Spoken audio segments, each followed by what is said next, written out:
हिमाचल प्रदेश में सियासी हलचल तेज होती जा रही है। कांग्रेस पर संकट के बादल गहराते जा रहे हैं और सुक्खू सरकार जैसे जैसे दिन बीत रहे हैं मुश्किलों में फंसती जा रही। दरअसल सबसे बड़ी मुश्किल खड़ी कर दी है पूर्व सीएम के बेटे विक्रमादित्य सिंह ने, जिन्होंने आज विधानसभा सत्र से जब चल रहा था उसी बीच में मीडिया के सामने आकर अपने इस्तीफे की बात कह दी और राज्यसभा चुनाव में हुई क्रॉस वोटिंग के बाद जिस तरह के हालात बने हैं उस पे एक उन्होंने और बड़ा काम कर दिया। अब इसके बाद सुक्खू सरकार जो कि सूबे की है उसमें खतरे के बादल मंडराने लगे।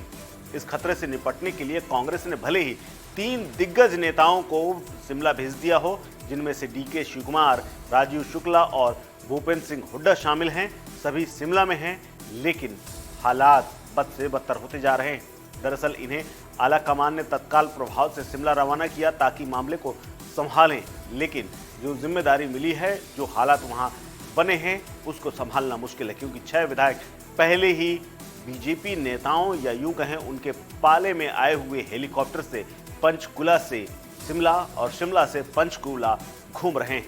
वो विधानसभा पहुंचे तो भी उन्होंने कहा कि अब वो बीजेपी के साथ हैं, यानी अब उन्होंने कांग्रेस का हाथ छोड़ दिया है। हिमाचल प्रदेश में जारी सियासी संकट के बीच में पूरी जानकारी और पल पल की नज़र या यूं कहें पल पल के अपडेट से प्रियंका गांधी रूबरू हो रही हैं। कांग्रेस की महासचिव प्रियंका गांधी ने बीजेपी पर इस दौरान निशाना भी साधा है। दरअसल विक्रमादित्य सिंह ने यह स्पष्ट कह दिया था कि मैंने सारी बात अपनी आला कमान को बता दिया है, साथ ही प्रियंका गांधी जी के संज्ञान में डाल दिया है कि प्रदेश में क्या क्या हो रहा है। इस पूरे घटनाक्रम के बीच में प्रियंका गांधी ने ट्वीट करते हुए बीजेपी पर निशाना साधा है। उन्होंने कहा कि उन्होंने दावा किया था कि 25 विधायकों वाली पार्टी यदि 43 विधायकों के बहुमत को चुनौती दे रही है तो इसका मतलब साफ है कि वो प्रतिनिधियों की खरीद फरोख्त यानी हॉर्स ट्रेडिंग पर निर्भर है। लोकतंत्र में आम जनता को अपनी पसंद की सरकार चुनने का अधिकार है।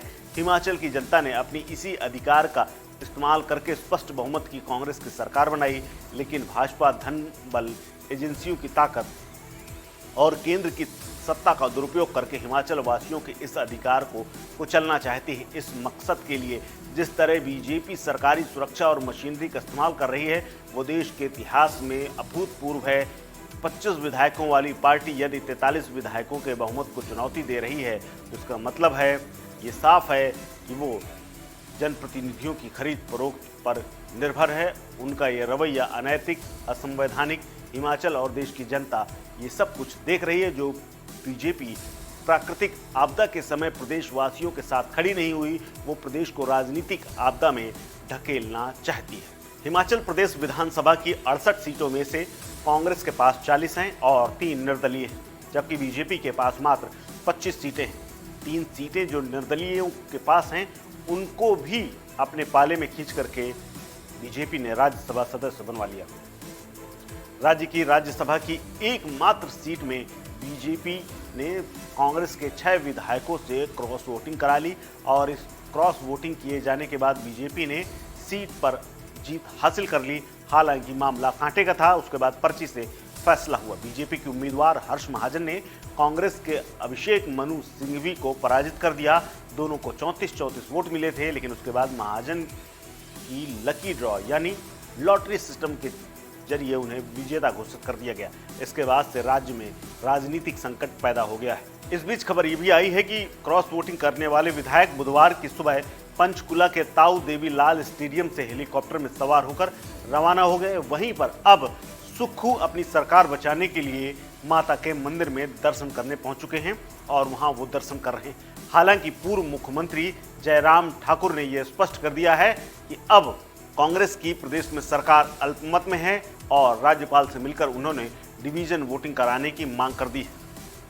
लेकिन फिलहाल विधानसभा भंग है, तो ऐसे में देखना होगा कि आने वाले करीब 3 महीने जब मॉनसून सत्र शुरू होगा तब तक सरकार और हिमाचल प्रदेश में क्या क्या होता है और कैसे घटनाक्रम से पूरा प्रदेश जूझता है।